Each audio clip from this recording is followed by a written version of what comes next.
Hello and welcome to my channel Abhishek and Vivek classes. देखिए आज हम लोग पढ़ने वाले हैं लाइट के बारे में।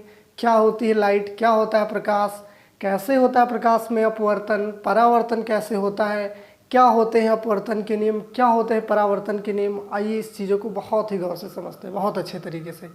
देखिए सबसे पहले क्या हम देखते हैं कि प्रकाश क्या होता है, यानी प्रकाश होता ही क्या है। देखिए आप लोग गौर कीजिए कि आप जैसे यहाँ पर खड़े हुए हैं, आप सामने देखिए आपको दीवार दिखेगी, आसपास जो भी चीज़ें होंगी तो आपको कैसे दिख जाती है।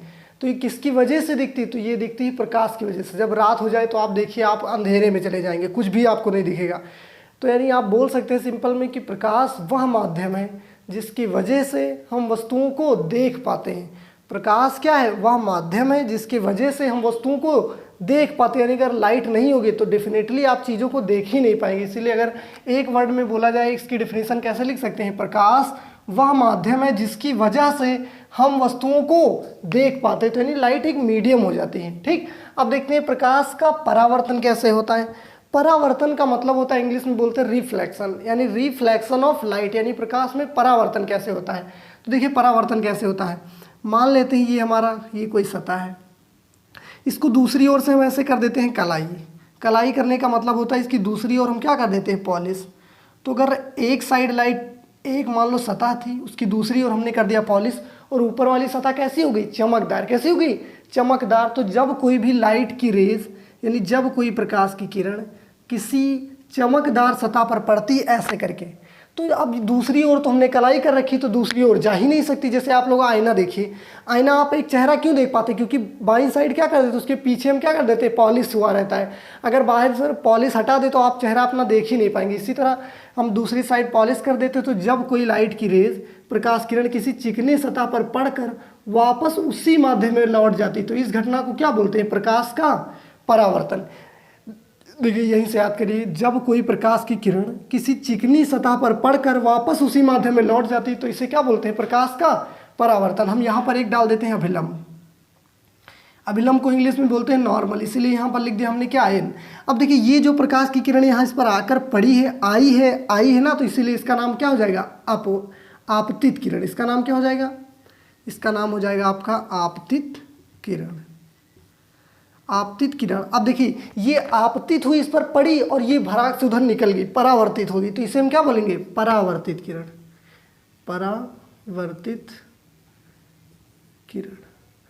तो ये हमारी आपतित किरण और परावर्तित किरण। अब देखिए बीच में हमने अभिलंब डाल दिया, तो आपतित किरण और अभिलंब के बीच में जो कोण बनता है उसका नाम होता है हमारा आपतन कोण, यानी इंग्लिश में बोलते हैं इसी इंसिडेंट रे, इसीलिए जो कोण बनता है इसे बोलते हैं क्या, आपतन कोण। और इसे लिखते हैं कहाँ से, आई से।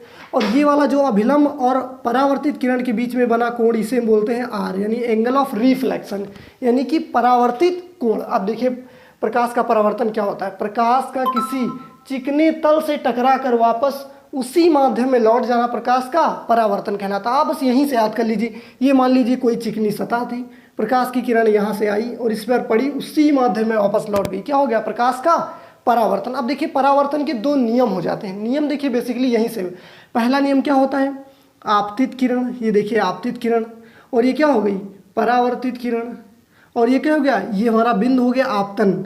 आपतन बिंदु पर जो अभिलंब, ये तीनों देखिए कहाँ पर है, एक ही तल में है। कहाँ पर है, एक ही। तो पहला नियम परावर्तन का क्या हो जाएगा, आपतित किरण, परावर्तित किरण तथा आपतन बिंदु पर जो डाला गया अभिलंब, ये तीनों कहाँ पर होते हैं, एक ही तल में होते हैं। कहाँ पर, एक ही तल में। दूसरा देखिए, दूसरा नियम क्या है, जो हमारा ये वाला कोण होता है आपतन कोण, और ये बराबर होता है किसके, परावर्तन कोण आर के। तो दूसरा नियम देखिए क्या होता है, आपतन कोण आई बराबर होता है परावर्तन कोण आर के। तो ये हो जाता है प्रकाश का परावर्तन। अब देख लेते हैं प्रकाश में अपवर्तन कैसे होता है। प्रकाश का अपवर्तन क्या होता है, प्रकाश का अपवर्तन। अपवर्तन बेसिकली कैसे होता है, देखिए फिगर से समझिए। ये मान लेते हैं हमारी कोई सतह है, हेडिंग लगा देते हैं प्रकाश का अपवर्तन। प्रकाश का अपवर्तन। इंग्लिश में बोलते हैं रिफ्रैक्शन ऑफ लाइट, यानी रिफ्रैक्शन ऑफ लाइट। देखिए इसमें क्या होता है, ये हमारी कोई सतह है। अब इसमें क्या करते हैं, अपवर्तन का मतलब होता है प्रकाश एक माध्यम से चले और दूसरे माध्यम में निकल जाए। जैसे आप मान लीजिए लाइट की किरण आ रही थी, ऐसे प्रकाश किरण आई, जल में पड़ी, और जल में देखिए पड़ने के बाद उसी के अंदर और भी चली भी जाती है और थोड़ा सा रिफ्लेक्शन भी हो जाता है, बट अंदर चली जाती है, तो इसे बोलेंगे क्या, अपवर्तन। यानी प्रकाश की किरण, आप देखिए घरों में देखिए जो कांच की खिड़कियाँ लगी होती है ना, तो आप देखेंगे कि प्रकाश की किरण आएगी और दूसरी ओर भी हल्का निकल आती है कि नहीं, इसलिए तो आपको थोड़ा अंदर गर्मी महसूस होती है अगर आप कांच की खिड़की के पास बैठे। तो ये क्या हो जाता है, अपवर्तन। यानी प्रकाश किरण एक माध्यम से जब दूसरे माध्यम में चली जाए तो उसे क्या बोलते हैं, अपवर्तन। यहाँ पर हम मान लेते हैं हमारा कोई आपतन बिंदु, यहाँ पर एक अभिलंब डाल देते हैं ऐसे, इसका नाम हम क्या दे देते हैं, एन। अब प्रकाश की किरण का एक माध्यम से दूसरे माध्यम में चले जाना प्रकाश का क्या कहलाता है, अपवर्तन। अब देखिए अपवर्तन बेसिकली इसमें 2 टाइप्स हो जाता है। कैसे, ये मान लेते हैं हमारा पहला माध्यम क्या था, पहला माध्यम मान लेते हैं विरल था और दूसरा माध्यम कैसा था, सघन था। पहला माध्यम विरल और दूसरा माध्यम कैसा मान लेते हैं, सघन। अब थोड़ी सी कहानी इसमें क्या होती है, विरल और सघन क्या होता है, जैसे मान लो हवा में प्रकाश किरण आ रही थी ऐसे, अब वो जल में चली गई, तो आप देखिए हवा के कण जो होते हैं ना वो दूर दूर होते हैं और जल के जो कण होते हैं वो बेसिकली बहुत ही पास पास होते हैं। तो जल एक क्या हो जाएगा, सघन माध्यम यानी डेंसर मीडियम, और जो हवा हो जाएगी वो क्या हो जाएगी, रेयरर मीडियम यानी विरल माध्यम। तो जब प्रकाश की किरण विरल माध्यम से सघन आती है, कहाँ आती है, विरल से आती है सघन में, विरल से आती है सघन में, तो देखिए होता क्या है, ये वाला हम अभिलंब डाल देते हैं ऐसे करके। तो प्रकाश की किरण जा रही कहाँ से, विरल माध्यम से आ रही सघन में, तो जब विरल माध्यम से सघन माध्यम में आती तो अभिलंब की ओर ही झुक जाती है, अभिलंब की ओर क्या होती है, झुक जाती है। तो बेसिकली एक माध्यम से दूसरे माध्यम में अपवर्तन हो रहा है, लेकिन कैसे, जब विरल से जा रही सघन में तो अभिलंब की ओर क्या होती है, झुक जाती है। यहाँ पर लिख दीजिए, विरल से जब जाएगी सघन में, विरल से जब जाएगी सघन में तो क्या हो जाएगा हमारा, तो ये हो जाएगी क्या, तो ये अभिलंब की ओर झुक जाएगी, अभिलंब की ओर झुक जाएगी। ठीक, अब इसका अपोजिट कर देते हैं, यहाँ पर हम यहाँ पर बना देते हैं। ये मान लीजिए सतह है, ये अभिलंब है, ऊपर हमारा माध्यम कैसा है, सघन, और नीचे माध्यम क्या मान लीजिए, विरल। तो जब कोई प्रकाश की किरण सघन से आएगी विरल में तो क्या हो जाएगा, वो अभिलंब से क्या हो जाएगी, दूर हट जाएगी, अभिलंब से क्या हो जाएगी, दूर हट जाएगी। यानी विरल से सघन में आएगी तो इसका जस्ट अपोजिट कर दीजिए, यहाँ पर क्या लिख देंगे, जब हमारा सघन से विरल में जाएगी, सघन से जाएगी कहाँ पर, विरल में, सघन से जब आपकी विरल में जाएगी तो आपका अभिलंब से क्या हो जाएगी, दूर हट जाएगी। तो यहाँ पर लिख देंगे क्या, अभिलंब से दूर, अभिलंब से क्या हो जाएगी, दूर। यानी जब विरल से जाएगी, सघन से विरल जाएगी तो अभिलंब से क्या हो जाएगी, दूर हट। अब इसके भी बेसिकली कितने, 2 नियम हो जाते हैं, वो भी नियम वैसे ही आपको कुछ याद ही नहीं करना। देखिए पहला नियम क्या हो जाएगा, ये हमारी किरण आई तो इसका नाम क्या दे देते हैं, आपतित किरण, आपतित किरण। और ये इधर अपवर्तित होकर चली गई तो इसका नाम क्या दे देंगे, अपवर्तित किरण, अपवर्तित किरण।